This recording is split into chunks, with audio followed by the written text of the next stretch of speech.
Les miracles de Moïse, une analyse scientifique et philosophique. L'histoire la plus révolutionnaire jamais racontée. Imaginez un instant que tout ce que vous pensiez savoir sur les miracles était faux. Que se passerait-il si je vous disais que l'homme qui a libéré tout un peuple d'Égypte n'a peut-être pas brisé les lois de la nature, mais les a comprises mieux que quiconque à son époque? Attendez, avant de continuer cette histoire fascinante, si vous aimez les récits qui défient notre façon de penser, n'oubliez pas de vous abonner à la chaîne pour ne manquer aucun moment de ces révélations extraordinaires. Et dites-moi dans les commentaires de quel pays vous regardez cette vidéo et à quelle heure vous la découvrez. Si vous regardez sur votre téléphone, un petit coup de pouce en haut de l'écran nous aide énormément à faire découvrir ces histoires à plus de personnes. Nous voici face à une question qui a hanté l'humanité pendant des millénaires. Comment un homme, armé seulement d'un bâton, a-t-il pu défier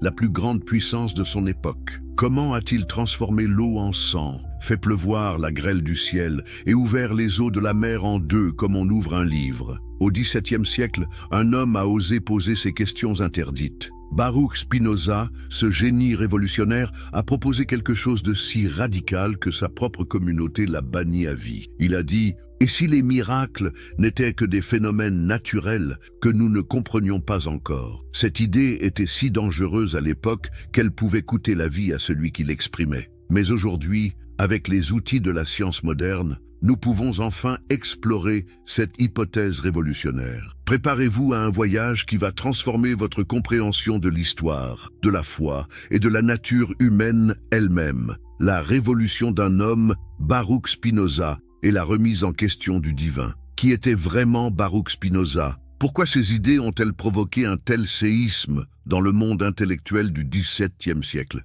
Et comment un homme né dans une famille juive orthodoxe d'Amsterdam est-il devenu l'un des penseurs les plus dangereux de son époque? Pour comprendre la révolution spinoziste, il faut d'abord imaginer Amsterdam en 1632. La ville bourdonne d'activités commerciales. Les navires de la Compagnie des Indes orientales ramènent des richesses du monde entier et la communauté juive séfarade, récemment arrivée d'Espagne et du Portugal, tente de reconstruire sa vie après des siècles de persécution. C'est dans ce contexte que naît Baruch, baptisé Bento Spinoza, dans une famille de marchands respectés. Mais savez-vous ce qui rend l'histoire de Spinoza si fascinante? Dès son plus jeune âge, ce garçon brillant montre une curiosité insatiable pour tout ce qui l'entoure. Pendant que ses camarades apprennent par cœur les textes sacrés, lui posent des questions embarrassantes. Pourquoi Dieu aurait-il besoin de violer ses propres lois pour accomplir ses desseins? Si la nature suit des règles parfaites, pourquoi les miracles seraient-ils nécessaires? À 23 ans à peine, l'impensable se produit. Le 27 juillet 1656, dans la synagogue portugaise d'Amsterdam, résonne le son terrifiant du chauffard. Baruch Spinoza est frappé d'un hérem, l'excommunication la plus sévère que puisse prononcer la communauté juive. Les mots prononcés ce jour-là sont d'une violence inouïe, qu'il soit maudit le jour et maudit la nuit, maudit quand il se couche et maudit quand il se lève, maudit quand il sort et maudit quand il entre. Que s'était-il passé? Qu'avait dit ce jeune homme pour mériter une condamnation si terrible? Spinoza avait osé affirmer que Dieu et la nature ne faisaient qu'un. Deux sive natura, disait-il. Dieu ou la nature. Pour lui, il n'y avait pas un Dieu personnel qui intervenait dans les affaires humaines par des miracles, mais une substance unique, éternelle et infinie qui s'exprimait à travers les lois naturelles. Cette idée était révolutionnaire à plusieurs niveaux. D'abord, elle remettait en question l'anthropomorphisme de Dieu. Spinoza rejetait l'image d'un Dieu qui ressemblerait à un roi tout-puissant, capable de colère, de jalousie ou de miséricorde. Pour lui, attribuer des émotions humaines à Dieu était le sommet de la superstition. Dieu, selon Spinoza, était parfait, immuable et s'exprimait uniquement à travers les lois éternelles de la nature. Mais comment cette philosophie s'appliquait-elle au récit biblique? C'est là que Spinoza devient vraiment révolutionnaire. Dans son traité théologique politique, publié anonymement en 1670, il développe une méthode d'analyse des textes sacrés qui anticipe de plusieurs siècles l'exégèse biblique moderne. Spinoza affirme que pour comprendre la Bible, il faut l'aborder comme n'importe quel autre texte historique. Il faut connaître la langue dans laquelle elle a été écrite, comprendre le contexte culturel et politique de l'époque, identifier les auteurs et leurs intentions. Cette approche, qui nous semble évidente aujourd'hui, était révolutionnaire au XVIIe siècle. Appliquant cette méthode au miracle de Moïse, Spinoza pose une question fondamentale. Ces événements extraordinaires doivent-ils nécessairement être interprétés comme des violations des lois naturelles, ou peuvent-ils être compris comme des phénomènes naturels rares mais explicables, que Moïse, grâce à ses connaissances et son génie d'observation, a su anticiper et utiliser? Pour Spinoza, la seconde hypothèse était non seulement plus rationnelle, mais aussi plus respectueuse de la perfection divine. Un Dieu parfait, raisonnait-il, aurait créé des lois naturelles si parfaites qu'elles n'auraient jamais besoin d'être violées. Les soi-disant miracles n'étaient que des manifestations extraordinaires de ces lois, incomprises par les témoins de l'époque. Cette approche transformait radicalement la figure de Moïse. Au lieu d'être un simple instrument passif de la volonté divine, Moïse devenait un observateur génial de la nature, un leader charismatique capable de prévoir les phénomènes naturels et de les utiliser au moment opportun pour libérer son peuple. Mais pourquoi cette vision était-elle si dangereuse? Parce qu'elle remettait en question toute l'autorité religieuse de l'époque. Si les miracles pouvaient être expliqués naturellement, alors l'Église et la synagogue perdaient leur monopole sur l'interprétation du divin. Les prêtres et les rabbins n'étaient plus les seuls intermédiaires entre Dieu et les hommes. L'impact des idées de Spinoza fut immense, même si leur influence ne fut pleinement reconnue que des siècles plus tard. Il fut l'un des précurseurs du mouvement des Lumières, inspirant des penseurs comme Voltaire, Diderot et d'Alembert. Sa méthode d'analyse biblique influença l'exégèse moderne, et sa vision panthéiste de Dieu inspira des philosophes comme Goethe et même Einstein. Einstein lui-même déclarait « Je crois au Dieu de Spinoza, qui se révèle dans l'harmonie de tout ce qui existe, et non en un Dieu qui se préoccupe du destin et des actions des hommes. » Cette citation montre à quel point la pensée spinoziste continue d'influencer notre compréhension du monde. Mais revenons à notre question centrale. Comment cette philosophie révolutionnaire nous aide-t-elle à comprendre les événements extraordinaires de l'Exode? C'est ce que nous allons découvrir en analysant les fameuses plaies d'Égypte avec les outils de la science moderne. Les plaies d'Égypte, quand la nature devient l'allié de la liberté. Imaginez-vous debout sur les rives du Nil, il y a plus de 3000 ans. L'air est lourd, chargé d'humidité. Soudain, vous voyez quelque chose d'incroyable. L'eau du fleuve sacré, source de vie de toute l'Égypte, se teinte d'un rouge sanguin. Les poissons remontent à la surface. Morts, l'odeur devient insupportable. Que se passe-t-il? Est-ce la colère des dieux ou assistons-nous à un phénomène naturel que la science moderne peut expliquer? Pour Spinoza, la réponse était claire. Cherchons d'abord des causes naturelles avant d'invoquer le surnaturel. Et aujourd'hui, grâce aux avancées de l'écologie et de la biologie marine, nous pouvons donner raison aux philosophes hollandais. La première plaie, la transformation de l'eau en sang, correspond parfaitement à ce que les scientifiques appellent aujourd'hui une marée rouge ou un bloom algaire. Ces phénomènes, bien documentés dans les eaux du monde entier, sont causés par la prolifération explosive de micro-organismes, principalement des dinoflagellés comme le Gymnodinium brève ou la Alexandrium minutum. Mais qu'est-ce qui provoque ces explosions de vie microscopiques? Les conditions doivent être parfaites. Une température élevée de l'eau, une concentration importante de nutriments, souvent due à des crues importantes qui charrient des sédiments riches et des conditions climatiques particulières. Or, savez-vous que toutes ces conditions peuvent se retrouver dans le bassin du Nil à certaines périodes de l'année? Les crues annuelles du Nil, phénomène que les Égyptiens connaissaient parfaitement et sur lequel reposait toute leur agriculture, pouvaient parfois être exceptionnellement importantes. Ces crues charriaient non seulement de la terre fertile, mais aussi des quantités massives de matière organique en décomposition. Dans certaines conditions climatiques particulières, cette richesse nutritive pouvait provoquer une explosion de micro-organismes. Les dinoflagellés responsables des marées rouges produisent des toxines puissantes qui tuent les poissons et rendent l'eau impropre à la consommation. L'odeur devient pestilentielle, exactement comme le décrit le texte biblique. Et la couleur rouge sang, elle est due aux pigments de ces micro-organismes qui peuvent donner à l'eau des teintes allant du rouge brique au brun sanguin. Mais voici ce qui rend l'histoire encore plus fascinante. Ces phénomènes de marée rouge déclenchent souvent une cascade d'événements écologiques qui ressemblent étrangement à la succession des plaies décrites dans la Bible.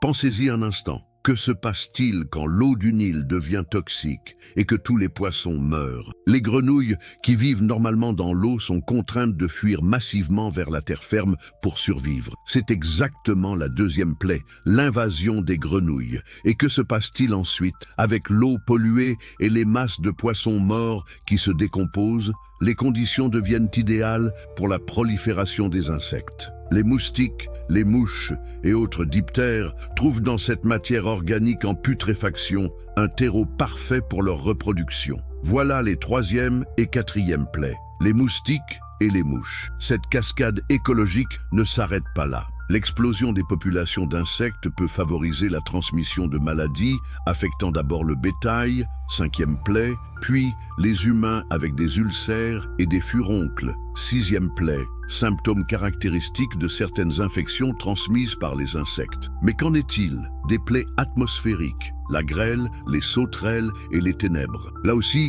la science moderne nous offre des explications fascinantes. La grêle n'est pas un phénomène rare au Proche-Orient. Les conditions climatiques de la région, avec des contrastes thermiques importants, peuvent générer des orages violents, accompagnés de chutes de grêle destructrices. Des témoignages historiques documentent de tels événements dans la région au cours des siècles. Les invasions de sauterelles, quant à elles, sont un fléau bien connu des régions arides. Ces invasions suivent des cycles climatiques complexes, liés aux précipitations et aux vents dominants. Une sécheresse prolongée, suivie de pluies abondantes, peut créer les conditions idéales pour l'éclosion massive de sauterelles. Et une fois que l'essaim est formé, il peut dévaster des régions entières. Les chroniques historiques rapportent régulièrement de telles invasions au Proche-Orient. En 1915, par exemple, une invasion de sauterelles a dévasté la Palestine et la Syrie, causant une famine terrible. En 1988, l'Afrique de l'Est a été frappée par la plus importante invasion de sauterelles du XXe siècle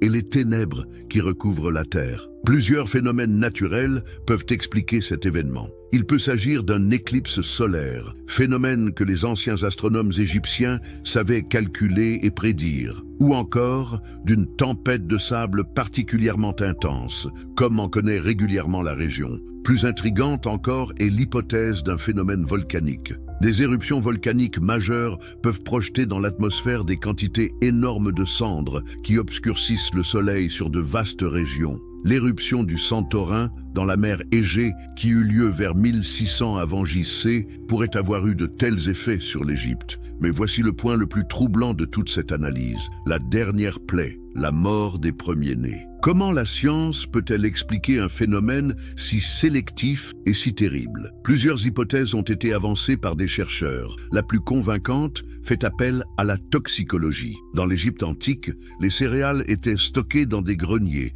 où elles pouvaient être contaminées par des champignons microscopiques produisant des mycotoxines, des poisons naturels extrêmement dangereux. Ces mycotoxines, comme l'aflatoxine produite par l'Aspergillus flavus, sont particulièrement mortelles pour les organismes jeunes et fragiles. Dans un contexte de crise alimentaire consécutive aux plaies précédentes, il est possible que les familles égyptiennes aient été contraintes de puiser dans des réserves de grains contaminés. Mais pourquoi les premiers-nés auraient-ils été particulièrement touchés? Dans la culture égyptienne, les premiers-nés avaient souvent un statut privilégié et recevaient les meilleures parts de nourriture. Si cette nourriture était contaminée, ils auraient été les premières victimes. Une autre hypothèse fait appel à des pratiques culturelles différentes. Les Hébreux, en tant que peuple nomade récemment sédentarisé, auraient pu conserver des habitudes alimentaires différentes de celles des Égyptiens, les protégeant ainsi de la contamination.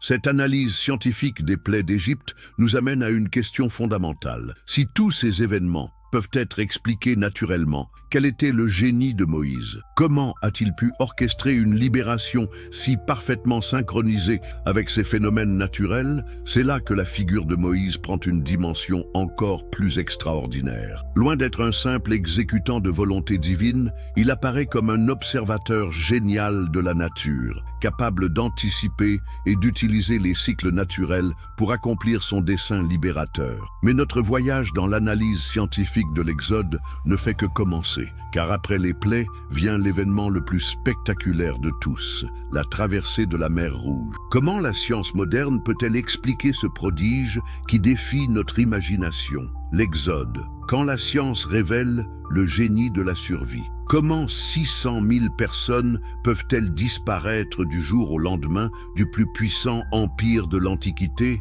Comment peuvent-elles traverser une étendue d'eau qui devrait normalement les engloutir? Et comment peuvent-elles survivre 40 années dans l'un des déserts les plus hostiles de la planète? L'Exode représente l'un des plus grands mystères de l'histoire ancienne. Mais que se passerait-il si nous l'abordions non plus comme une série de miracles inexplicables, mais comme le témoignage du génie humain face aux défis de la nature? Commençons par la traversée de la mer Rouge, l'événement le plus spectaculaire de tout le récit. L'image traditionnelle nous montre Moïse levant son bâton et les eaux se séparant comme des murailles de chaque côté du peuple hébreu. Mais où cet événement a-t-il vraiment eu lieu? Et surtout, la science moderne peut-elle nous éclairer sur ce phénomène extraordinaire? La première question que nous devons nous poser concerne la localisation. Où se trouvait exactement cette mer Rouge que les Hébreux ont traversée? Le texte hébreu parle de Yam Suf, littéralement mer des roseaux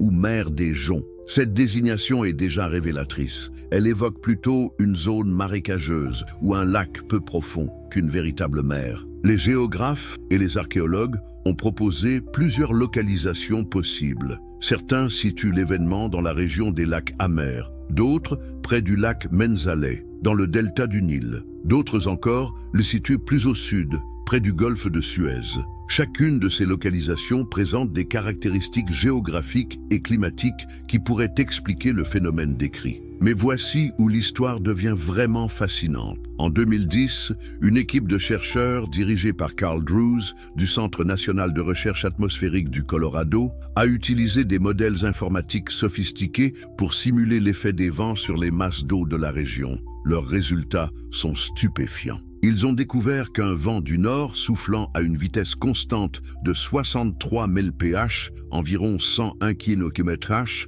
pendant 12 heures, pourrait effectivement repousser les eaux d'une lagune peu profonde, créant un passage praticable sur une distance de plusieurs kilomètres. Cette découverte n'est pas purement théorique. Des phénomènes similaires ont été observés et documentés dans différentes régions du monde. En 1969, par exemple, des vents violents ont repoussé les eaux du lac Erie, créant un passage à sec de plusieurs kilomètres. Des phénomènes comparables ont été observés sur la mer d'Azov, en Russie, et même sur certains lacs africains. Le mécanisme est relativement simple à comprendre. Dans une étendue d'eau peu profonde, un vent violent et constant peut littéralement pousser l'eau d'un côté, créant une zone temporairement asséchée de l'autre côté. Le phénomène peut durer plusieurs heures, le temps que les forces de gravité et de pression rétablissent l'équilibre. Mais comment Moïse aurait-il pu prévoir un tel phénomène? C'est là que son éducation égyptienne prend tout son sens. L'Égypte antique possédait des connaissances météorologiques et astronomiques très avancées.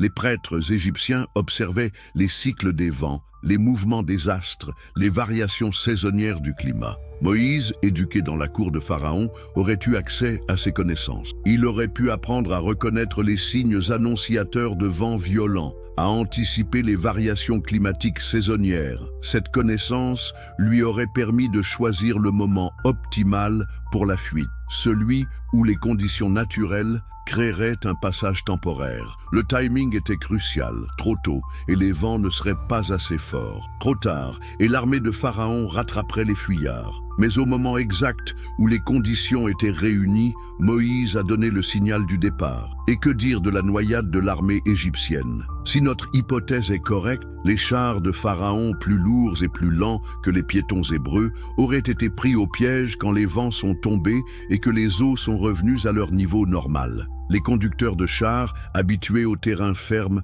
auraient été désavantagés sur un sol boueux et instable. Cette explication naturelle ne diminue en rien l'exploit de Moïse. Au contraire, elle le grandit, car il faut imaginer l'audace qu'il fallait pour engager tout un peuple sur un passage qui pouvait se refermer à tout moment. Il faut imaginer la confiance absolue qu'il fallait avoir dans ses connaissances et ses observations pour prendre un tel risque. Mais l'Exode ne s'arrête pas à la traversée de la mer. Il continue dans le désert du Sinaï, où commence l'un des défis de survie les plus extraordinaires de l'histoire humaine. Comment nourrir 600 000 personnes dans un désert? Comment leur fournir de l'eau dans l'une des régions les plus arides de la planète? Les réponses à ces questions nous révèlent peut-être un autre aspect du génie de Moïse, sa connaissance des ressources naturelles du désert. Le fameux manne tombé du ciel a fait l'objet de nombreuses hypothèses scientifiques. La plus crédible concerne un lichen appelé Lecanora esculenta, qui pousse sur les rochers du désert et peut être emporté par les vents sur de grandes distances. Ce lichen, riche en amidon, est comestible et nutritif. Quand il pleut, il gonfle et devient plus visible, donnant l'impression de tomber du ciel. D'autres chercheurs ont proposé l'hypothèse de la mélasse de tamarix, une sécrétion sucrée produite par des insectes vivant sur les tamaris du désert. Cette substance, encore récoltée aujourd'hui par les Bédouins, se présente sous forme de granules blancs qui ressemblent à de petites perles. Elle a un goût sucré et est riche en glucides. Il existe également des champignons du désert qui apparaissent après les rares pluies et qui sont parfaitement comestibles. Ces champignons, riches en protéines, pourraient avoir complété l'alimentation des Hébreux. Quant à l'eau jaillissant du rocher, là aussi, la géologie nous offre des explications. Le désert du Sinaï est traversé par de nombreux aquifères souterrains. Un géologue expérimenté peut identifier les signes révélateurs de la présence d'eau souterraine, certains types de végétation, des formations rocheuses particulières, des traces d'humidité. De plus, la région est sujette à une activité sismique régulière. Des tremblements de terre mineurs peuvent fracturer la roche et faire apparaître des sources jusqu'alors cachées. Moïse, connaissant la géologie de la région, aurait pu anticiper ces phénomènes et guider son peuple vers les points d'eau. La colonne de feu et la colonne de nuée qui guidaient les Hébreux trouvent également des explications naturelles plausibles. Il pourrait s'agir de phénomènes volcaniques distants, dont les lueurs seraient visibles la nuit et les panaches de fumée le jour. Ou encore de phénomènes atmosphériques de réfraction qui peuvent créer des mirages lumineux dans le désert. Certains chercheurs ont même suggéré que Moïse utilisait des techniques de signalisation par feu, allumant des brasiers sur des hauteurs pour guider la marche du peuple. Cette technique, connue des peuples nomades, permettrait de maintenir la cohésion d'un groupe aussi important lors de déplacements nocturnes. Mais au-delà de ces explications techniques, ce qui frappe le plus dans le récit de l'Exode, c'est l'extraordinaire organisation logistique que suppose un tel déplacement. Faire survivre 600 000 personnes dans le désert pendant 40 ans représente un défi logistique d'une complexité inouïe. Il faut organiser les déplacements, gérer les ressources en eau et en nourriture, maintenir la discipline et le moral des troupes, soigner les malades, protéger les faibles. Il faut connaître les routes du désert, les points d'eau, les zones de pâturage pour les troupeaux. Il faut savoir négocier avec les tribus locales, éviter les conflits ou au contraire savoir se battre quand c'est nécessaire. Tout cela suppose des connaissances, des compétences et surtout une autorité charismatique exceptionnelle. Moïse apparaît ainsi non seulement comme un guide spirituel, mais aussi comme un organisateur génial, un stratège, un diplomate, un logisticien hors pair. Cette vision de Moïse comme leader total, maîtrisant à la fois les dimensions spirituelles, politiques et techniques du commandement, nous amène naturellement à nous interroger sur les événements du mont Sinaï, car c'est là, dans cette montagne sacrée, que se produit l'épisode le plus mystérieux de toute l'histoire, la révélation des tables de la loi. Comment la science moderne peut-elle éclairer cet événement extraordinaire? Quels phénomènes naturels peuvent expliquer les feux, les tonnerres et les tremblements qui accompagnent cette révélation? Et surtout, que nous révèlent ces explications sur la nature même du génie de Moïse? C'est ce que nous allons découvrir en gravissant avec lui les pentes de cette montagne légendaire où se rencontrent la terre et le ciel, où l'humain touche au divin, où la science révèle peut-être ses plus beaux mystères, les miracles de Moïse. Une analyse scientifique et philosophique, l'histoire la plus révolutionnaire, jamais racontée. Imaginez un instant que tout ce que vous pensiez savoir sur les miracles était faux. Que se passerait-il si je vous disais que l'homme qui a libéré tout un peuple d'Égypte n'a peut-être pas brisé les lois de la nature, mais les a comprises mieux que quiconque à son époque? Attendez, avant de continuer cette histoire fascinante, si vous aimez les récits qui défitent notre façon de penser, n'oubliez pas de vous abonner à la chaîne pour ne manquer aucun moment de ces révélations extraordinaires. Et dites-moi dans les commentaires de quel pays vous regardez cette vidéo et à quelle heure vous la découvrez. Si vous regardez sur votre téléphone, un petit coup de pouce en haut de l'écran nous aide énormément à faire découvrir ces histoires à plus de personnes. Nous voici face à une question qui a hanté l'humanité pendant des millénaires. Comment un homme, armé seulement d'un bâton, a-t-il pu défier la plus grande puissance de son époque? Comment a-t-il transformé l'eau en sang, fait pleuvoir la grêle du ciel, et ouvert les eaux de la mer en deux comme on ouvre un livre? Au XVIIe siècle, un homme a osé poser ces questions interdites. Baruch Spinoza, ce génie révolutionnaire, a proposé quelque chose de si radical que sa propre communauté l'a banni à vie. Il a dit: « Et si les miracles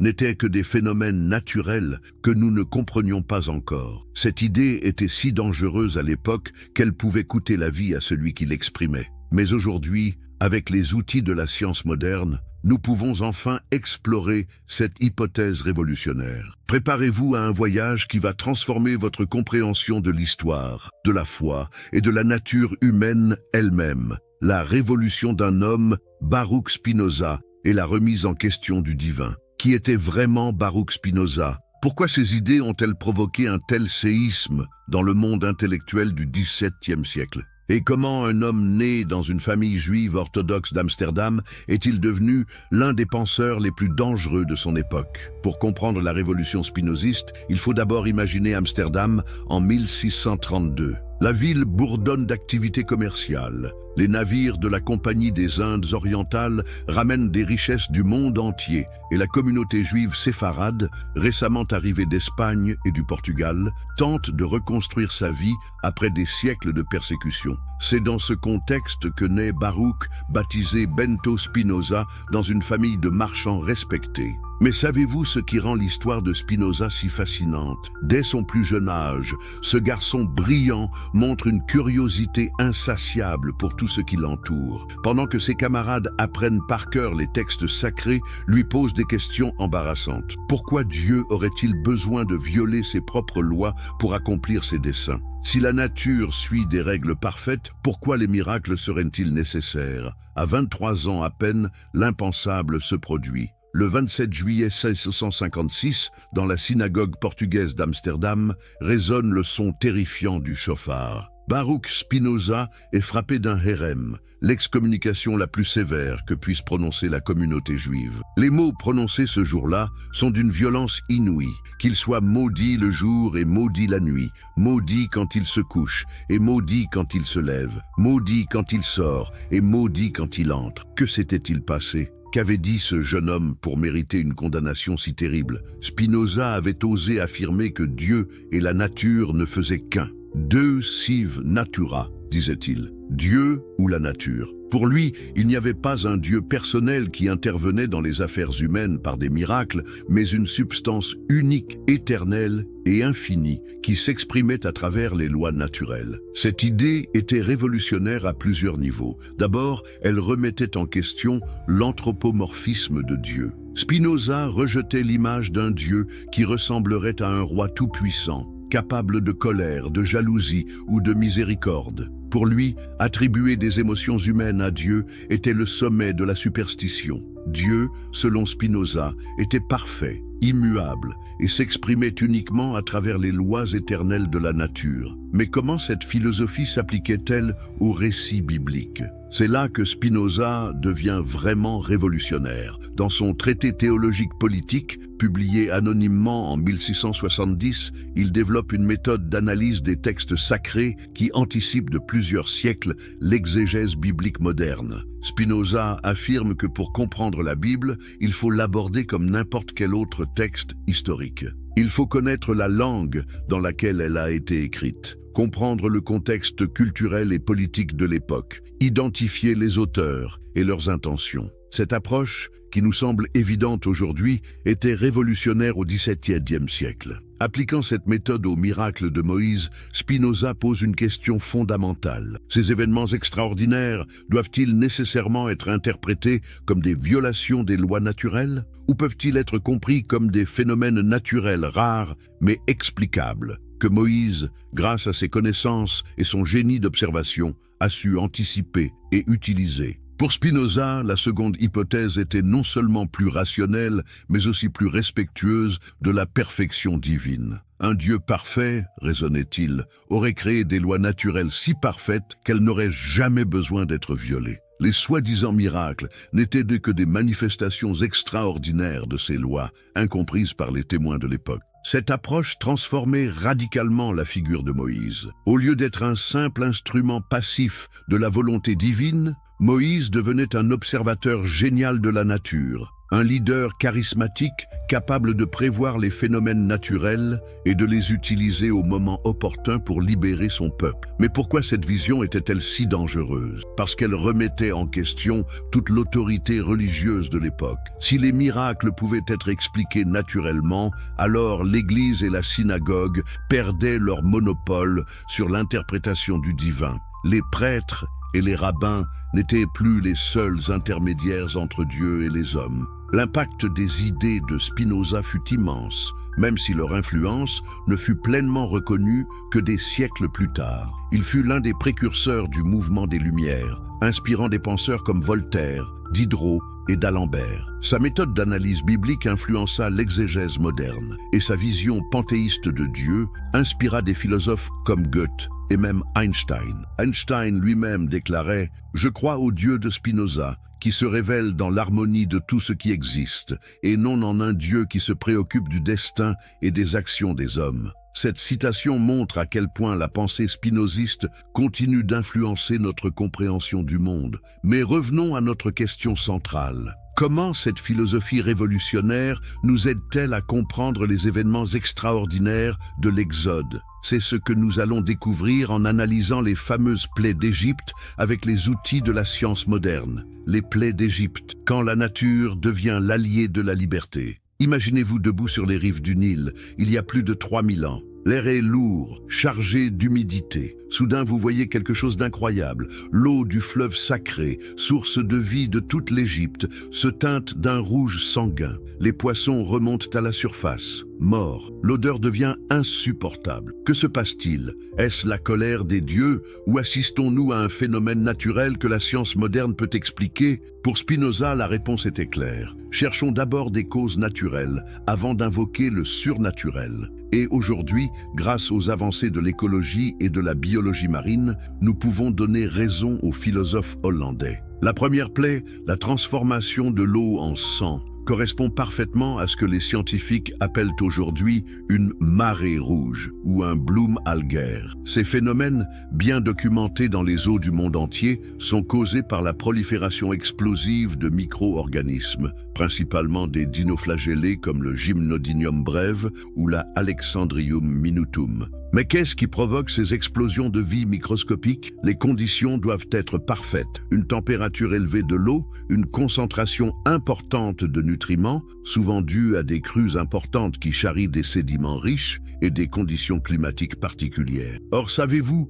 que toutes ces conditions peuvent se retrouver dans le bassin du Nil à certaines périodes de l'année? Les crues annuelles du Nil, phénomène que les Égyptiens connaissaient parfaitement et sur lequel reposait toute leur agriculture, pouvaient parfois être exceptionnellement importantes. Ces crues charriaient non seulement de la terre fertile, mais aussi des quantités massives de matière organique en décomposition. Dans certaines conditions climatiques particulières, cette richesse nutritive pouvait provoquer une explosion de micro-organismes. Les dinoflagellés responsables des marées rouges produisent des toxines puissantes qui tuent les poissons et rendent l'eau impropre à la consommation. L'odeur devient pestilentielle, exactement comme le décrit le texte biblique. Et la couleur rouge sang, elle est due aux pigments de ces micro-organismes qui peuvent donner à l'eau des teintes allant du rouge brique au brun sanguin. Mais voici ce qui rend l'histoire encore plus fascinante. Ces phénomènes de marée rouge déclenchent souvent une cascade d'événements écologiques qui ressemblent étrangement à la succession des plaies décrites dans la Bible. Pensez-y un instant. Que se passe-t-il quand l'eau du Nil devient toxique et que tous les poissons meurent? Les grenouilles qui vivent normalement dans l'eau sont contraintes de fuir massivement vers la terre ferme pour survivre. C'est exactement la deuxième plaie, l'invasion des grenouilles. Et que se passe-t-il ensuite avec l'eau polluée et les masses de poissons morts qui se décomposent? Les conditions deviennent idéales pour la prolifération des insectes. Les moustiques, les mouches et autres diptères trouvent dans cette matière organique en putréfaction un terreau parfait pour leur reproduction. Voilà les troisième et quatrième plaies, les moustiques et les mouches. Cette cascade écologique ne s'arrête pas là. L'explosion des populations d'insectes peut favoriser la transmission de maladies, affectant d'abord le bétail, cinquième plaie, puis les humains avec des ulcères et des furoncles, sixième plaie, symptômes caractéristiques de certaines infections transmises par les insectes. Mais qu'en est-il des plaies atmosphériques, la grêle, les sauterelles et les ténèbres? Là aussi, la science moderne nous offre des explications fascinantes. La grêle n'est pas un phénomène rare au Proche-Orient. Les conditions climatiques de la région, avec des contrastes thermiques importants, peuvent générer des orages violents, accompagnés de chutes de grêle destructrices. Des témoignages historiques documentent de tels événements dans la région au cours des siècles. Les invasions de sauterelles, quant à elles, sont un fléau bien connu des régions arides. Ces invasions suivent des cycles climatiques complexes, liés aux précipitations et aux vents dominants. Une sécheresse prolongée, suivie de pluies abondantes, peut créer les conditions idéales pour l'éclosion massive de sauterelles. Et une fois que l'essaim est formé, il peut dévaster des régions entières. Les chroniques historiques rapportent régulièrement de telles invasions au Proche-Orient. En 1915, par exemple, une invasion de sauterelles a dévasté la Palestine et la Syrie, causant une famine terrible. En 1988, l'Afrique de l'Est a été frappée par la plus importante invasion de sauterelles du XXe siècle et les ténèbres qui recouvrent la Terre. Plusieurs phénomènes naturels peuvent expliquer cet événement. Il peut s'agir d'un éclipse solaire, phénomène que les anciens astronomes égyptiens savaient calculer et prédire, ou encore d'une tempête de sable particulièrement intense,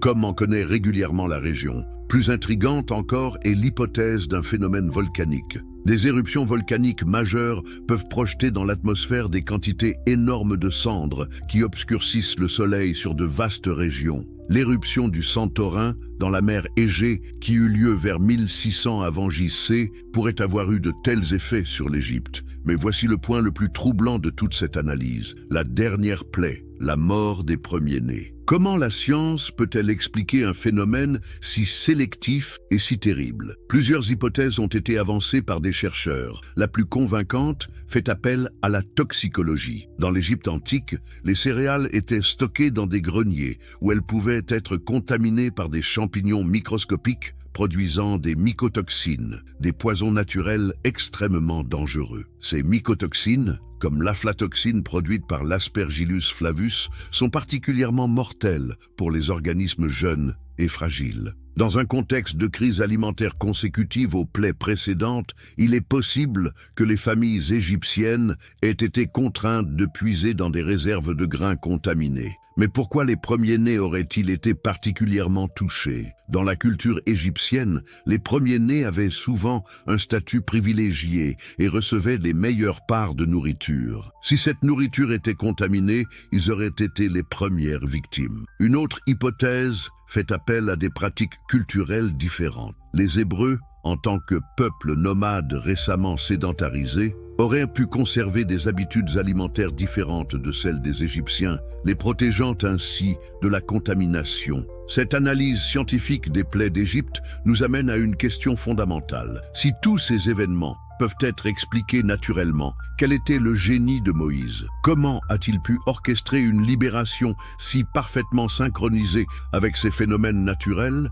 C'est là que la figure de Moïse prend une dimension encore plus extraordinaire. Loin d'être un simple exécutant de volonté divine, il apparaît comme un observateur génial de la nature, capable d'anticiper et d'utiliser les cycles naturels pour accomplir son dessein libérateur. Mais notre voyage dans l'analyse scientifique catastrophique de l'Exode ne fait que commencer, car après les plaies vient l'événement le plus spectaculaire de tous, la traversée de la mer Rouge. Comment la science moderne peut-elle expliquer ce prodige qui défie notre imagination? L'Exode, quand la science révèle le génie de la survie. Comment 600 000 personnes peuvent-elles disparaître du jour au lendemain du plus puissant empire de l'Antiquité? Comment peuvent-elles traverser une étendue d'eau qui devrait normalement les engloutir? Et comment peuvent-elles survivre 40 années dans l'un des déserts les plus hostiles de la planète? L'Exode représente l'un des plus grands mystères de l'histoire ancienne. Mais que se passerait-il si nous l'abordions non plus comme une série de miracles inexplicables, mais comme le témoignage du génie humain face aux défis de la nature? Commençons par la traversée de la mer Rouge, l'événement le plus spectaculaire de tout le récit. L'image traditionnelle nous montre Moïse levant son bâton et les eaux se séparant comme des murailles de chaque côté du peuple hébreu. Mais où cet événement a-t-il vraiment eu lieu? Et surtout, la science moderne peut-elle nous éclairer sur ce phénomène extraordinaire? La première question que nous devons nous poser concerne la localisation. Où se trouvait exactement cette mer Rouge que les Hébreux ont traversée? Le texte hébreu parle de Yam Suf, littéralement mer des roseaux ou mer des joncs. Cette désignation est déjà révélatrice. Elle évoque plutôt une zone marécageuse ou un lac peu profond qu'une véritable mer. Les géographes et les archéologues ont proposé plusieurs localisations possibles. Certains situent l'événement dans la région des lacs amers, d'autres près du lac Menzaleh, dans le delta du Nil. D'autres encore le situent plus au sud, près du golfe de Suez. Chacune de ces localisations présente des caractéristiques géographiques et climatiques qui pourraient expliquer le phénomène décrit. Mais voici où l'histoire devient vraiment fascinante. En 2010, une équipe de chercheurs dirigée par Carl Drews du Centre national de recherche atmosphérique du Colorado a utilisé des modèles informatiques sophistiqués pour simuler l'effet des vents sur les masses d'eau de la région. Leurs résultats sont stupéfiants. Ils ont découvert qu'un vent du nord soufflant à une vitesse constante de 63 mph, environ 101 km/h, pendant 12 heures, pourrait effectivement repousser les eaux d'une lagune peu profonde, créant un passage praticable sur une distance de plusieurs kilomètres. Cette découverte n'est pas purement théorique. Des phénomènes similaires ont été observés et documentés dans différentes régions du monde. En 1969, par exemple, des vents violents ont repoussé les eaux du lac Erie, créant un passage à sec de plusieurs kilomètres. Des phénomènes comparables ont été observés sur la mer d'Azov, en Russie, et même sur certains lacs africains. Le mécanisme est relativement simple à comprendre. Dans une étendue d'eau peu profonde, un vent violent et constant peut littéralement pousser l'eau d'un côté, créant une zone temporairement asséchée de l'autre côté. Le phénomène peut durer plusieurs heures, le temps que les forces de gravité et de pression rétablissent l'équilibre. Mais comment Moïse aurait-il pu prévoir un tel phénomène? C'est là que son éducation égyptienne prend tout son sens. L'Égypte antique possédait des connaissances météorologiques et astronomiques très avancées. Les prêtres égyptiens observaient les cycles des vents, les mouvements des astres, les variations saisonnières du climat. Moïse, éduqué dans la cour de Pharaon, aurait eu accès à ces connaissances. Il aurait pu apprendre à reconnaître les signes annonciateurs de vents violents, à anticiper les variations climatiques saisonnières. Cette connaissance lui aurait permis de choisir le moment optimal pour la fuite, celui où les conditions naturelles créeraient un passage temporaire. Le timing était crucial, trop tôt, et les vents ne seraient pas assez forts. Trop tard, et l'armée de Pharaon rattraperait les fuyards. Mais au moment exact où les conditions étaient réunies, Moïse a donné le signal du départ. Et que dire de la noyade de l'armée égyptienne? Si notre hypothèse est correcte, les chars de Pharaon, plus lourds et plus lents que les piétons hébreux, auraient été pris au piège quand les vents sont tombés et que les eaux sont revenues à leur niveau normal. Les conducteurs de chars, habitués au terrain ferme, auraient été désavantagés sur un sol boueux et instable. Cette explication naturelle ne diminue en rien l'exploit de Moïse. Au contraire, elle le grandit, car il faut imaginer l'audace qu'il fallait pour engager tout un peuple sur un passage qui pouvait se refermer à tout moment. Il faut imaginer la confiance absolue qu'il fallait avoir dans ses connaissances et ses observations pour prendre un tel risque. Mais l'Exode ne s'arrête pas à la traversée de la mer. Il continue dans le désert du Sinaï, où commence l'un des défis de survie les plus extraordinaires de l'histoire humaine. Comment nourrir 600 000 personnes dans un désert? Comment leur fournir de l'eau dans l'une des régions les plus arides de la planète? Les réponses à ces questions nous révèlent peut-être un autre aspect du génie de Moïse, sa connaissance des ressources naturelles du désert. Le fameux manne tombé du ciel a fait l'objet de nombreuses hypothèses scientifiques. La plus crédible concerne un lichen appelé Lecanora esculenta, qui pousse sur les rochers du désert et peut être emporté par les vents sur de grandes distances. Ce lichen, riche en amidon, est comestible et nutritif. Quand il pleut, il gonfle et devient plus visible, donnant l'impression de tomber du ciel. D'autres chercheurs ont proposé l'hypothèse de la mélasse de tamarix, une sécrétion sucrée produite par des insectes vivant sur les tamaris du désert. Cette substance, encore récoltée aujourd'hui par les Bédouins, se présente sous forme de granules blancs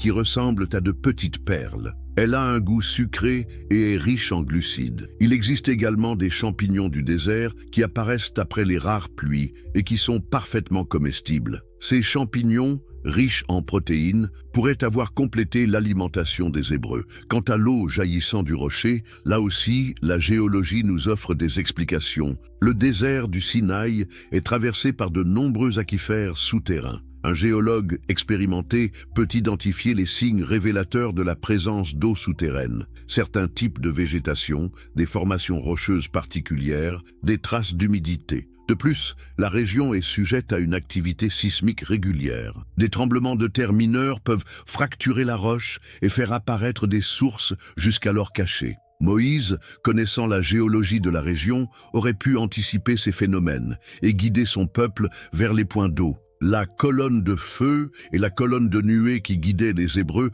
trouvent également des explications naturelles plausibles. Il pourrait s'agir de phénomènes volcaniques distants, dont les lueurs seraient visibles la nuit et les panaches de fumée le jour. Ou encore de phénomènes atmosphériques de réfraction qui peuvent créer des mirages lumineux dans le désert. Certains chercheurs ont même suggéré que Moïse utilisait des techniques de signalisation par feu, allumant des brasiers sur des hauteurs pour guider la marche du peuple. Cette technique, connue des peuples nomades, permettrait de maintenir la cohésion d'un groupe aussi important lors de déplacements nocturnes. Mais au-delà de ces explications techniques, ce qui frappe le plus dans le récit de l'Exode, c'est l'extraordinaire organisation logistique que suppose un tel déplacement. Faire survivre 600 000 personnes dans le désert pendant 40 ans représente un défi logistique d'une complexité inouïe. Il faut organiser les déplacements, gérer les ressources en eau et en nourriture, maintenir la discipline et le moral des troupes,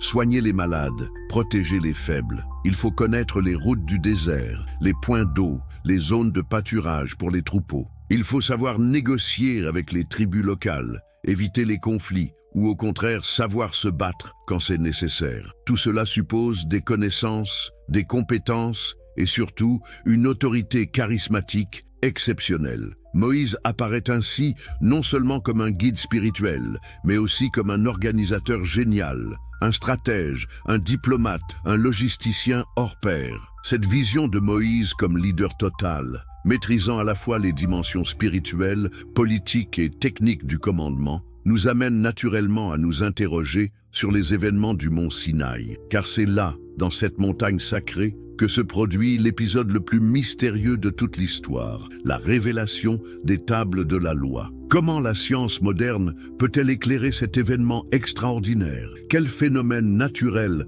peuvent expliquer les feux, les tonnerres et les tremblements qui accompagnent cette révélation? Et surtout, que nous révèlent ces explications sur la nature même du génie de Moïse? C'est ce que nous allons découvrir en gravissant avec lui les pentes de cette montagne légendaire où se rencontrent la terre et le ciel, où l'humain touche au divin, où la science révèle peut-être ses plus beaux mystères. Le mont Sinaï. Quand la terre rencontre le ciel. Avez-vous déjà ressenti cette sensation troublante, cette impression que quelque chose d'extraordinaire va se produire? Imaginez-vous au pied du mont Sinaï, il y a plus de 3 millénaires. L'air est électrique, littéralement. Le sol tremble sous vos pieds. Des éclairs zèbrent le ciel sans qu'aucun nuage ne soit visible. Et au sommet de cette montagne désolée, un homme seul dialogue avec l'infini. Mais avant de poursuivre cette histoire fascinante, si vous appréciez ces récits qui nous font voir l'histoire sous un angle complètement nouveau, n'hésitez pas à vous abonner à la chaîne pour ne manquer aucune de ces révélations extraordinaires. Et dites-nous en commentaire de quel pays vous nous regardez et à quelle heure vous découvrez cette vidéo. Si vous êtes sur votre téléphone, un petit geste vers le haut nous aide énormément à partager ces découvertes avec encore plus de personnes passionnées d'histoire. Qu'est-ce qui s'est réellement passé sur cette montagne mystérieuse? Comment expliquer les phénomènes extraordinaires qui ont accompagné la révélation des tables de la loi? Et surtout, que nous révèlent les dernières découvertes scientifiques sur la nature de ces événements qui ont changé le cours de l'humanité. Le mont Sinaï, cette montagne légendaire où Moïse a reçu les 10 commandements, reste l'un des lieux les plus mystérieux et les plus débattus de l'archéologie biblique. Mais savez-vous que plusieurs montagnes se disputent aujourd'hui l'honneur d'être le véritable Sinaï? Chacune présente des caractéristiques géologiques fascinantes qui pourraient expliquer les phénomènes extraordinaires décrits dans la Bible. La tradition situe généralement l'événement sur le Gebel Moussa, dans la péninsule du Sinaï, en Égypte. Cette montagne de granit rouge s'élève à plus de 2285 mètres d'altitude, dominant un paysage lunaire d'une beauté saisissante. Mais d'autres chercheurs proposent des localisations alternatives, le Gebel Serbal, également dans le Sinaï, ou même des montagnes situées en Arabie Saoudite, comme le Gebel al-Lawz.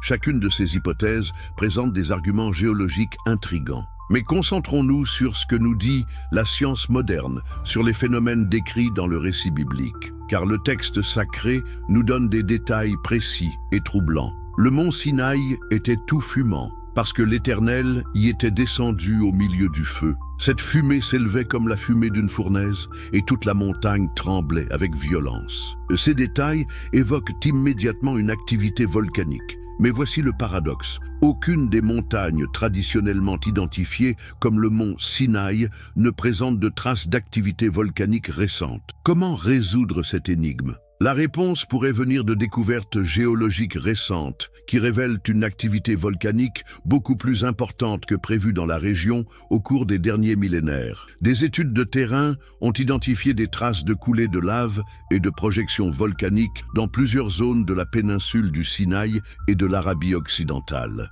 Plus intrigante encore, certains chercheurs ont proposé que le véritable mont Sinaï pourrait se trouver en Arabie Saoudite, dans une région où l'activité volcanique est bien documentée. Cette hypothèse bouleverse la géographie traditionnelle de l'Exode, mais elle s'appuie sur des arguments géologiques solides. Imaginez les conséquences de cette découverte. Si le mont Sinaï se trouvait effectivement en Arabie, cela signifierait que les Hébreux ont traversé non seulement la mer Rouge, mais aussi une grande partie de la péninsule arabique. Cela expliquerait les 40 années d'errance dans le désert, et cela donnerait une dimension géopolitique nouvelle à l'alliance avec les tribus locales mentionnées dans la Bible. Mais revenons aux phénomènes observés sur la montagne. Au-delà de l'activité volcanique possible, d'autres phénomènes naturels peuvent expliquer les manifestations extraordinaires décrites dans le texte.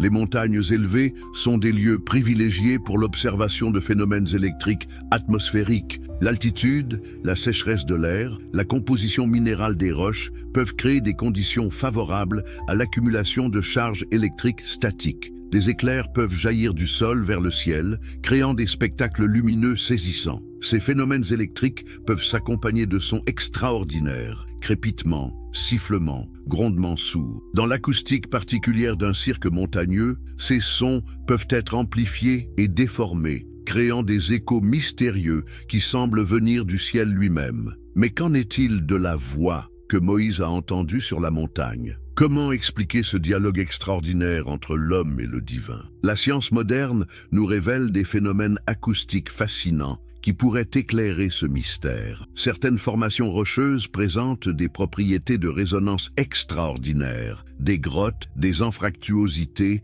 des cavités naturelles peuvent amplifier et modifier les sons de manière spectaculaire. Des études acoustiques menées dans des sites archéologiques ont révélé que nos ancêtres choisissaient souvent des lieux aux propriétés sonores exceptionnelles pour leurs rituels religieux. Les temples de Malte, les dolmens de Bretagne, les pyramides d'Égypte présentent tous des caractéristiques acoustiques particulières qui transforment la voix humaine. Il est possible que Moïse, connaissant ses propriétés naturelles, ait choisi un lieu où sa propre voix, répétée et amplifiée par les échos, lui revenait transformée, créant une expérience mystique authentique. Cette hypothèse ne diminue en rien la profondeur spirituelle de l'expérience, mais elle nous révèle peut-être une dimension supplémentaire du génie de Moïse. Car il faut imaginer l'état psychologique de cet homme au moment de gravir la montagne. Après des mois d'errance dans le désert, après avoir mené un peuple entier hors d'Égypte, après avoir affronté 1000 dangers, Moïse se retrouve seul face à l'immensité du désert et à l'énormité de sa mission. Les neurosciences modernes nous apprennent que l'isolement, l'altitude, le jeûne et la méditation prolongée peuvent induire des états de conscience modifiés. Dans ces états, la perception de la réalité se transforme. Les frontières entre le soi et l'environnement s'estompent et des expériences mystiques authentiques peuvent se produire. Ces expériences, loin d'être de simples hallucinations, représentent souvent des moments de clarification mentale extraordinaires où des solutions à des problèmes complexes émergent spontanément. C'est peut-être dans un tel état que Moïse a conçu le code moral et social qui allait régir son peuple, les 10 commandements. Car regardez attentivement ces 10 règles fondamentales. Elles ne sont pas seulement des préceptes religieux, mais un véritable code social d'une modernité saisissante. Elles établissent les bases de la justice, de l'égalité, du respect de la propriété et de la dignité humaine. Elles anticipent de plusieurs millénaires les fondements de nos démocraties modernes. Comment un homme du bronze ancien a-t-il pu concevoir des principes si avancés? La réponse réside peut-être dans son expérience exceptionnelle, dans sa formation égyptienne, dans sa connaissance des peuples et des cultures, mais aussi dans cette capacité extraordinaire à synthétiser et à transcender les codes moraux de son époque. Et qu'en est-il du fameux visage rayonnant de Moïse quand il redescend de la montagne? Le texte biblique nous dit que son visage brillait d'une lumière si intense que les Israélites ne pouvaient le regarder en face. Les explications scientifiques de ce phénomène sont multiples. L'exposition prolongée au soleil intense de haute montagne peut provoquer des coups de soleil sévères, donnant à la peau un aspect rouge et brillant. Certaines réactions chimiques cutanées peuvent également créer des effets de luminescence temporaire. Plus intrigant encore, certains états psychologiques exceptionnels peuvent effectivement modifier l'expression du visage et créer une impression de rayonnement. Les témoins d'expériences mystiques rapportent souvent avoir observé des transformations visibles chez les personnes en état d'extase spirituelle. Mais au-delà de ces explications techniques, ce qui frappe dans le récit du Sinaï, c'est la dimension profondément humaine de l'expérience de Moïse. Cet homme qui a défié Pharaon, qui a guidé son peuple à travers le désert, se retrouve seul face aux questions fondamentales de l'existence humaine. Comment organiser une société juste? Comment concilier liberté individuelle et bien commun? Comment établir des règles qui respectent la dignité de chaque être humain? Ces questions, que se posent encore nos sociétés modernes, Moïse les a affrontées il y a plus de 3000 ans, dans la solitude et le silence de cette montagne sacrée. Et les réponses qu'il a trouvées, qu'elles aient été inspirées par une révélation divine ou par l'extraordinaire lucidité d'un esprit exceptionnel, ont traversé les millénaires pour parvenir jusqu'à nous. Elles continuent d'inspirer nos lois, nos constitutions, nos déclarations des droits de l'homme. C'est peut-être cela, le véritable miracle du mont Sinaï. Non pas les phénomènes lumineux ou sonores qui ont pu accompagner l'événement, mais cette capacité extraordinaire d'un homme à formuler des principes universels qui parlent encore à notre humanité contemporaine. Mais notre voyage dans l'analyse scientifique et philosophique des événements extraordinaires de l'Exode ne s'arrête pas là. car il nous reste à comprendre la figure même de Moïse, cet homme exceptionnel qui se révèle peut-être comme l'un des premiers scientifiques de l'histoire humaine. Moïse, le premier scientifique de l'histoire. Qui était vraiment Moïse? Un prophète, inspiré par Dieu. Un leader charismatique, un révolutionnaire politique, ou peut-être tout cela à la fois, mais aussi quelque chose de plus inattendu, l'un des premiers esprits scientifiques de l'humanité. Cette question peut vous surprendre, mais réfléchissez-y un instant. Voici un homme qui a grandi dans la civilisation la plus avancée de son époque, qui a eu accès aux connaissances les plus poussées de l'Égypte ancienne, qui a démontré une capacité extraordinaire à observer et à anticiper les phénomènes naturels. N'est-ce pas là le portrait d'un esprit scientifique avant la lettre? Pour comprendre cette dimension méconnue de Moïse, il faut d'abord saisir l'extraordinaire niveau de sophistication de l'Égypte du Nouvel Empire. Nous parlons d'une civilisation qui construisait des pyramides avec une précision millimétrique, qui pratiquait des opérations chirurgicales complexes, qui calculait avec exactitude les crues du Nil, qui observait les mouvements des astres avec une précision remarquable. Les scribes égyptiens maîtrisaient des mathématiques avancées, incluant la géométrie, l'astronomie et même des rudiments de trigonométrie. Ils avaient développé un système décimal, inventé des techniques de mesure sophistiquées, établi des calendriers d'une précision étonnante. Leurs médecins pratiquaient des dissections, identifiaient les organes, comprenaient certains mécanismes physiologiques. Dans ce contexte, Moïse ne peut être vu comme un simple berger ignorant miraculeusement inspiré. Le texte biblique lui-même nous dit qu'il a été instruit dans toute la sagesse des Égyptiens et qu'il était puissant en parole et en œuvre. Cette formation n'était pas superficielle. Elle impliquait des années d'études dans les centres de savoir les plus avancés de l'époque. Imaginez le cursus d'un prince égyptien au XIVe siècle avant notre ère. Il apprenait non seulement à lire et à écrire les hiéroglyphes, mais aussi à maîtriser les mathématiques nécessaires à l'administration d'un empire, l'astronomie indispensable au calendrier agricole, la géographie pour comprendre les ressources du royaume, la médecine pour maintenir sa santé et celle de son entourage. Plus fascinante encore, il étudiait ce que nous appellerions aujourd'hui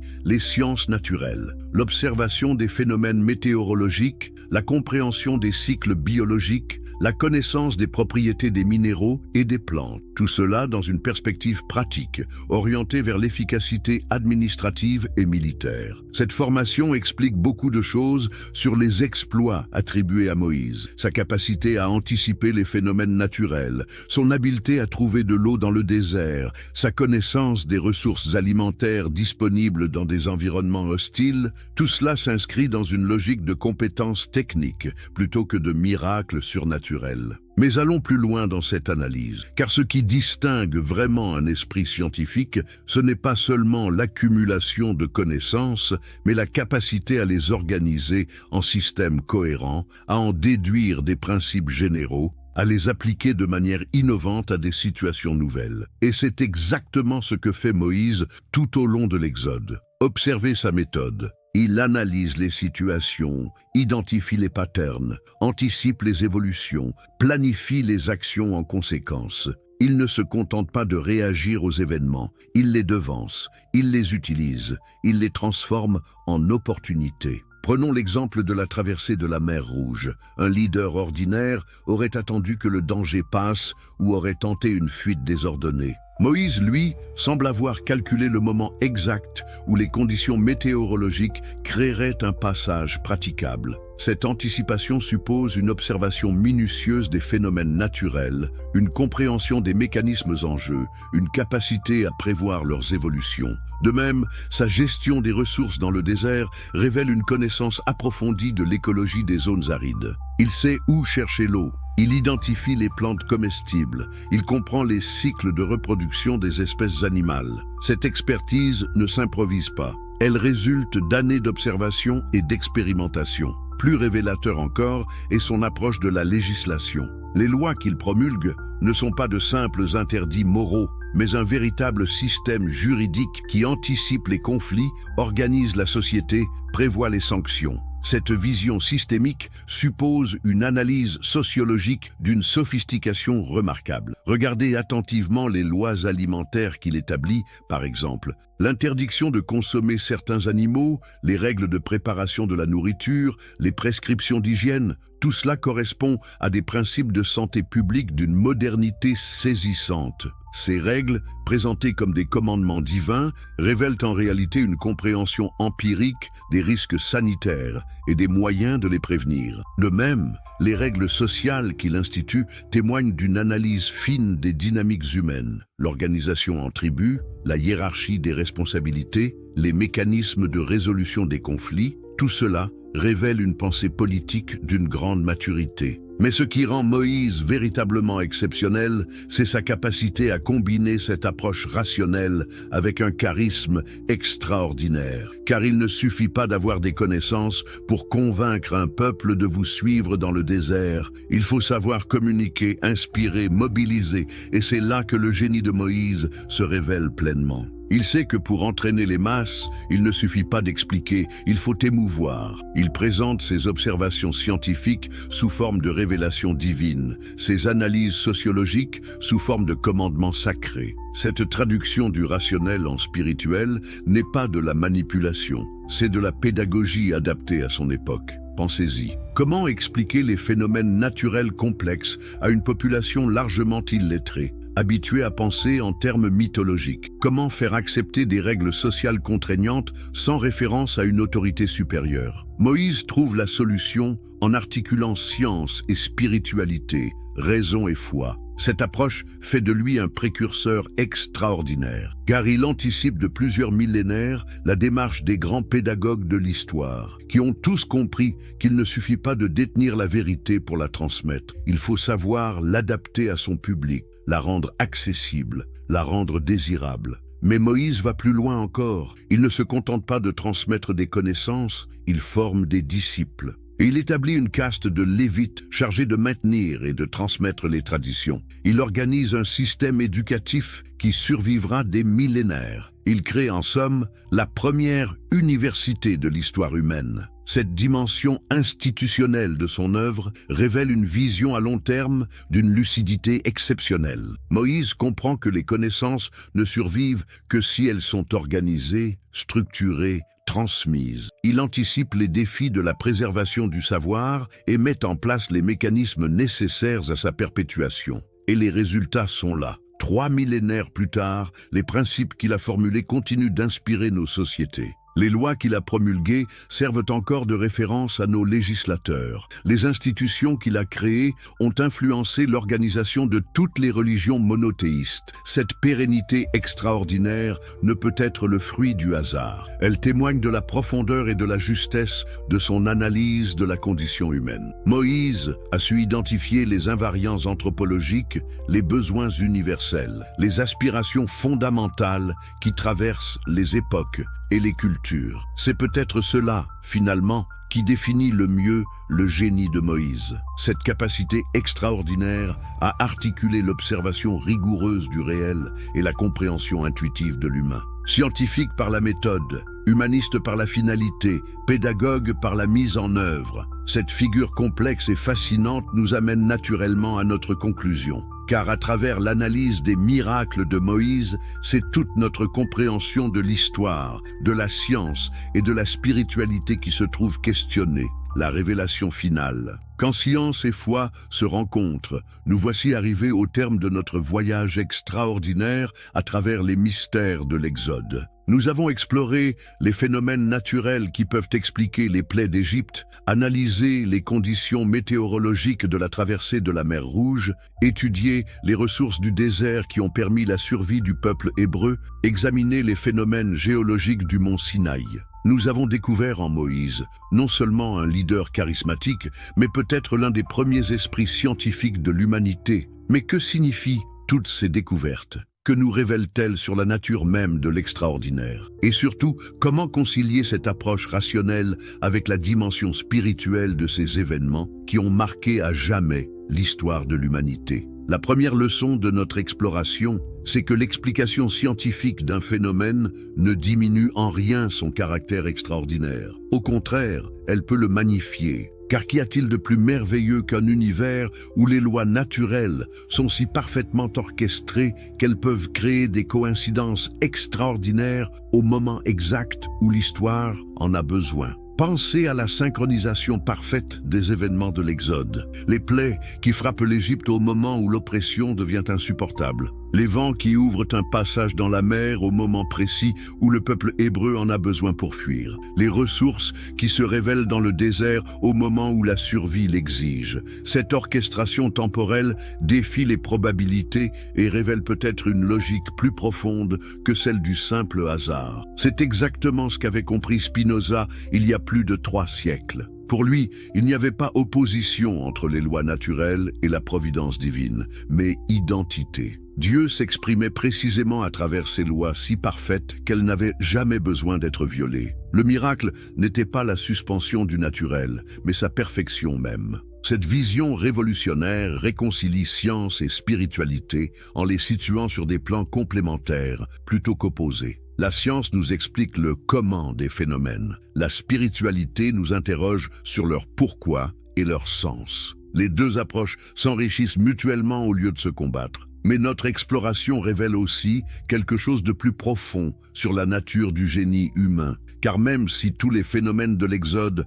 peuvent être expliqués naturellement, cela ne diminue en rien l'extraordinaire intelligence de Moïse. Au contraire, cela la met en lumière. Imaginez la perspicacité qu'il fallait pour anticiper ces phénomènes naturels. La connaissance qu'il fallait pour les comprendre, le courage qu'il fallait pour engager tout un peuple sur la foi de ses prédictions, et surtout le génie qu'il fallait pour transformer ses observations scientifiques en récits mobilisateurs, en visions partagées, en projets collectifs. Cette capacité à articuler observation rigoureuse et inspiration charismatique fait de Moïse un modèle unique dans l'histoire. Il nous montre qu'il n'y a pas contradiction entre raison et passion, entre analyse et intuition, entre science et leadership. Les plus grandes réalisations humaines naissent précisément de la synthèse de ces dimensions apparemment opposées. Mais notre voyage révèle aussi l'importance cruciale de la transmission des savoirs, car les connaissances de Moïse n'auraient servi à rien si elles n'avaient pas été préservées, organisées, transmises. C'est peut-être là sa plus grande innovation, avoir compris que le savoir n'existe vraiment que s'il devient culture, que s'il se perpétue à travers les générations. Les institutions qu'il a créées, les récits qu'il a inspirés, les lois qu'il a formulées ont traversé les millénaires parce qu'ils répondaient à des besoins humains universels. Ils nous parlent encore aujourd'hui parce qu'ils touchent aux invariants de la condition humaine. Le besoin de justice, l'aspiration à la liberté, la recherche de sens, la quête de transcendance. Cette universalité explique pourquoi l'héritage de Moïse a pu influencer non seulement le judaïsme, mais aussi le christianisme et l'islam, et au-delà, toute la pensée occidentale. Les 10 commandements continuent d'inspirer nos constitutions. Les principes de justice sociale qu'il a formulés nourrissent encore nos débats politiques. Sa vision de l'éducation influence nos systèmes pédagogiques. Cette pérennité extraordinaire pose une question fondamentale. Qu'est-ce qui fait qu'une œuvre humaine traverse les siècles? Notre analyse suggère que ce n'est ni le caractère miraculeux des événements, ni même l'autorité divine dont ils se réclament, mais leur capacité à répondre aux aspirations les plus profondes de l'âme humaine. Les récits de l'Exode nous parlent encore aujourd'hui parce qu'ils évoquent des expériences universelles. La lutte contre l'oppression, la recherche de la liberté, l'affrontement de l'adversité, la construction d'une société juste. Que ces événements aient été miraculeux ou naturels importe finalement moins que leur capacité à nous inspirer et à nous guider. C'est peut-être cela la véritable leçon de notre exploration. Comprendre que la valeur d'un récit ne réside pas dans son caractère surnaturel, mais dans sa capacité à révéler des vérités sur la condition humaine. Les mythes les plus puissants ne sont pas ceux qui nous éloignent de la réalité, mais ceux qui nous aident à la comprendre et à la transformer. Cette perspective transforme notre approche de l'histoire religieuse. Au lieu d'opposer foi et raison, tradition et modernité, récits sacrés et analyse critique, nous pouvons les voir comme des approches complémentaires d'une même recherche de vérité. Chacune éclaire un aspect différent de l'expérience humaine. Chacune apporte sa pierre à l'édifice de la compréhension. L'approche de Spinoza que nous avons suivie tout au long de ce voyage nous montre la voie d'une réconciliation possible entre ces approches apparemment contradictoires. Elle nous invite à dépasser les oppositions stériles pour construire une vision plus riche et plus nuancée de notre histoire et de notre destinée. Mais au-delà de ces considérations philosophiques, notre exploration a une dimension pratique importante. Elle nous montre que les défis que Moïse a affrontés il y a 3 millénaires restent d'une actualité brûlante. Comment concilier liberté individuelle et cohésion sociale? Comment établir des règles justes dans une société diverse? Comment mobiliser un peuple autour d'un projet commun? Comment préserver et transmettre les valeurs essentielles? Ces questions, nos sociétés contemporaines se les posent encore. Et peut-être peuvent-elles trouver dans l'exemple de Moïse des pistes de réflexion fécondes, non pas en copiant ses solutions qui appartenaient à son époque, mais en s'inspirant de sa méthode. L'observation rigoureuse du réel, l'analyse lucide des enjeux, la vision à long terme, la capacité à inspirer et à fédérer. Car c'est peut-être cela, finalement, l'héritage le plus précieux de Moïse. Nous avoir montré qu'il est possible de changer le cours de l'histoire quand on sait allier la justesse de l'analyse et la force de la conviction, la rigueur de l'observation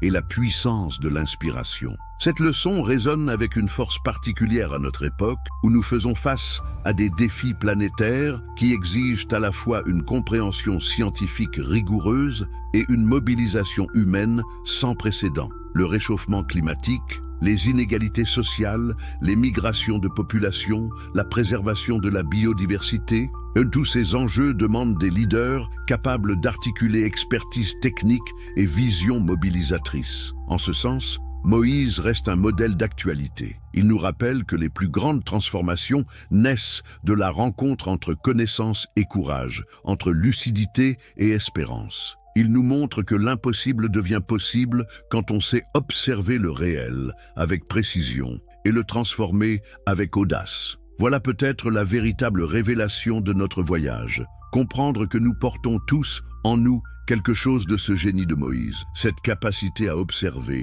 à comprendre, à anticiper, à inspirer, cette possibilité de transformer notre compréhension du monde en force de changement. Les miracles de Moïse ne sont peut-être pas si lointains qu'ils le paraissent. Ils continuent de se produire chaque fois qu'un être humain réussit à allier science et conscience, raison et passion, observation et action. Ils se reproduisent chaque fois que quelqu'un refuse la fatalité et choisit de croire que l'impossible peut devenir possible. Et vous, quelle leçon tirez-vous de cette exploration extraordinaire? Croyez-vous que science et spiritualité peuvent marcher main dans la main? Pensez-vous que nous ayons encore besoin de Moïse aujourd'hui pour relever les défis de notre temps? Partagez vos réflexions dans les commentaires. Cette conversation ne fait que commencer. Car c'est peut-être cela le plus grand miracle de tous, cette capacité qu'ont les récits anciens à continuer de nous parler, à continuer de nous questionner, à continuer de nous inspirer. 3 millénaires après l'Exode,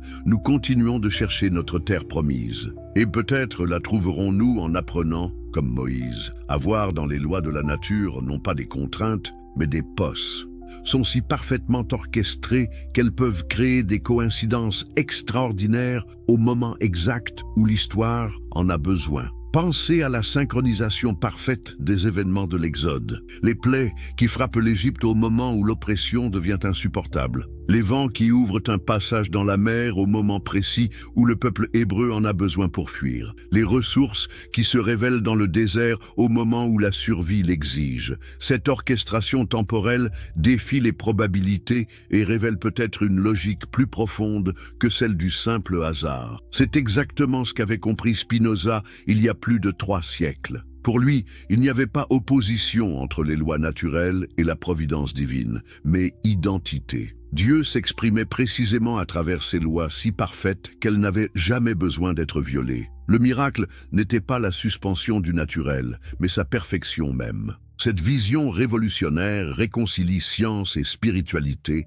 en les situant sur des plans complémentaires plutôt qu'opposés. La science nous explique le comment des phénomènes. La spiritualité nous interroge sur leur pourquoi et leur sens. Les deux approches s'enrichissent mutuellement au lieu de se combattre. Mais notre exploration révèle aussi quelque chose de plus profond sur la nature du génie humain. Car même si tous les phénomènes de l'Exode peuvent être expliqués naturellement, cela ne diminue en rien l'extraordinaire intelligence de Moïse. Au contraire, cela la met en lumière. Imaginez la perspicacité qu'il fallait pour anticiper ces phénomènes naturels, la connaissance qu'il fallait pour les comprendre, le courage qu'il fallait pour engager tout un peuple sur la foi de ses prédictions, et surtout le génie qu'il fallait pour transformer ses observations scientifiques en récits mobilisateurs, en visions partagées, en projets collectifs. Cette capacité à articuler observations rigoureuses et inspiration charismatique fait de Moïse un modèle unique dans l'histoire. Il nous montre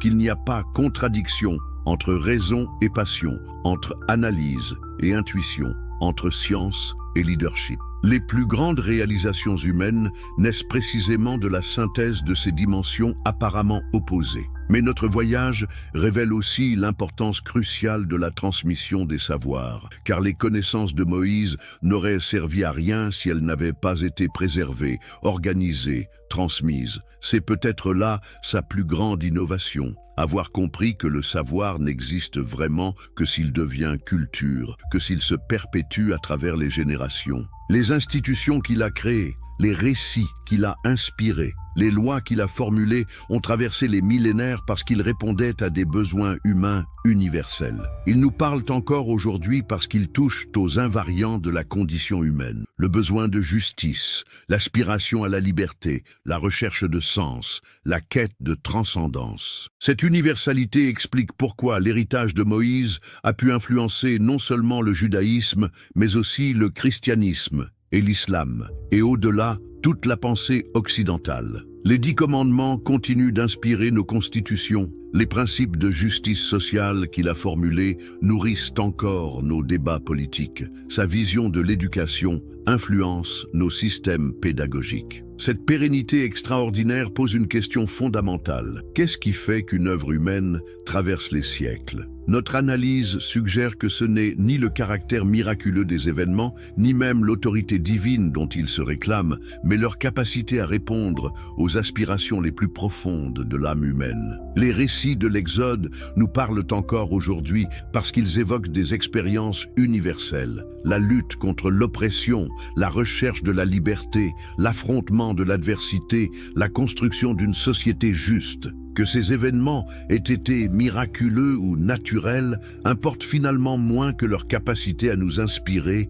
et à nous guider. C'est peut-être cela la véritable leçon de notre exploration. Comprendre que la valeur d'un récit ne réside pas dans son caractère surnaturel, mais dans sa capacité à révéler des vérités sur la condition humaine. Les mythes les plus puissants ne sont pas ceux qui nous éloignent de la réalité, mais ceux qui nous aident à la comprendre et à la transformer. Cette perspective transforme notre approche de l'histoire religieuse. Au lieu d'opposer foi et raison, tradition et modernité, récits sacrés et analyse critique, nous pouvons les voir comme des approches complémentaires d'une même recherche de vérité. Chacune éclaire un aspect différent de l'expérience humaine. Chacune apporte sa pierre à l'édifice de la compréhension. L'approche de Spinoza que nous avons suivie tout au long de ce voyage nous montre la voie d'une réconciliation possible entre ces approches apparemment contradictoires. Elle nous invite à dépasser les oppositions stériles pour construire une vision plus riche et plus nuancée de notre histoire et de notre destinée. Mais au-delà de ces considérations philosophiques, notre exploration a une dimension pratique importante. Elle nous montre que les défis que Moïse a affrontés il y a 3 millénaires restent d'une actualité brûlante. Comment concilier liberté individuelle et cohésion sociale? Comment établir des règles justes dans une société diverse? Comment mobiliser un peuple autour d'un projet commun? Comment préserver et transmettre les valeurs essentielles? Ces questions, nos sociétés contemporaines se les posent encore. Et peut-être peuvent-elles trouver dans l'exemple de Moïse des pistes de réflexion fécondes, non pas en copiant ses solutions qui appartenaient à son époque, mais en s'inspirant de sa méthode. L'observation rigoureuse du réel, l'analyse lucide des enjeux, la vision à long terme, la capacité à inspirer et à fédérer. Car c'est peut-être cela, finalement, l'héritage le plus précieux de Moïse. Nous avoir montré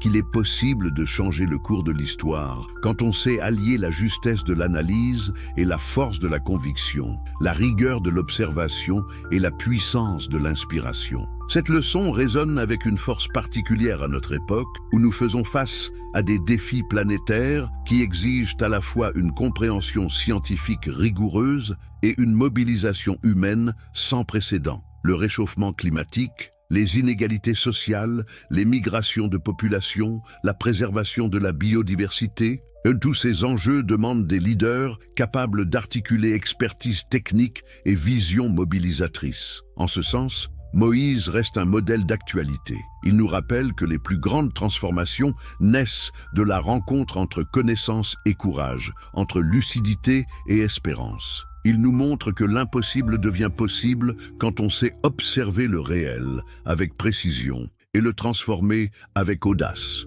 Voilà peut-être la véritable révélation de notre voyage. Comprendre que nous portons tous en nous quelque chose de ce génie de Moïse, cette capacité à observer, à comprendre, à anticiper, à inspirer, cette possibilité de transformer notre compréhension du monde en force de changement. Les miracles de Moïse ne sont peut-être pas si lointains qu'ils le paraissent. Ils continuent de se produire chaque fois qu'un être humain réussit à allier science et conscience, raison et passion, observation et action. Ils se reproduisent chaque fois que quelqu'un refuse la fatalité et choisit de croire que l'impossible peut devenir possible. Et vous, quelle leçon tirez-vous de cette exploration extraordinaire? Croyez-vous que science et spiritualité peuvent marcher main dans la main? Pensez-vous que nous ayons encore besoin de Moïse aujourd'hui pour relever les défis de notre temps? Partagez vos réflexions dans les commentaires. Cette conversation ne fait que commencer, car c'est peut-être cela le plus grand miracle de tous. Cette capacité qu'ont les récits anciens à continuer de nous parler, à continuer de nous questionner, à continuer de nous inspirer. 3 millénaires après l'Exode, nous continuons de chercher notre terre promise. Et peut-être la trouverons-nous en apprenant, comme Moïse, à voir dans les lois de la nature non pas des contraintes, mais des posses.